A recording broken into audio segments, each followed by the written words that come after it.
So kini repair ta karon smart Samsung TV. So smart TV ni siya 43 inches. So yung problema ani di siya muon.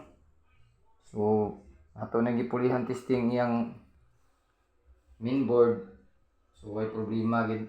Approve na nato ning kaning mainboard, way problema. Panel niya way problema. So dili ta sa iyang supply. So iyang supply tungod ng adlaw naglisod ra ni kay di nato kay matrace up, pero karon na trace up na gid nato. So iyang problema ani sa pinaka primary nga supply. Yang secondary dire way problema. Dire gid siya naggumikan. So sa atong pagtester ani, so ang main capacitor kani. So testiran na to, so matanaw na to dire oh. So main capacitor, so naa siya sa 300 volts. So 300 volts is steady.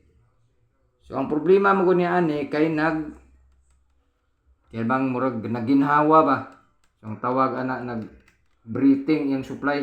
So kung may bawaan breathing yung supply kay pag abot na dinhi sa iyang MOSFET kani oh. Kani MOSFET man oh, kita mo. Oh, tuwa na, tuya na yung supply. So dire kani pakita MOSFET. So kining MOSFET mo ay problema. Kay kung imo ni ipabutang din sa iyang input, oh, ano input? Kani. Oh, so 300. Pag out niya, daot ang iyang gihatag nga out, so unstable. Oh. Lugpot-lugpot muna breathing. So bright man ni si motherboard o si mainboard gani. Di giniya i-on pag iyang supply din dili stable. So di man niya na-i-boost. So kini siya ang problema kini si MOSFET kani duha. I-zoom in. So kani MOSFET man ni duha.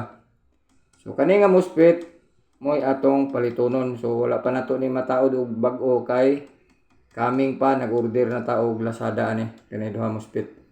So yang out ani in channel man nga MOSFET, yang out ani mo ni dinhi magpa-supply ani. Kani chopper o transformer man. So primary ni ani, secondary. So diri nga side secondary way problema. So kinira siya.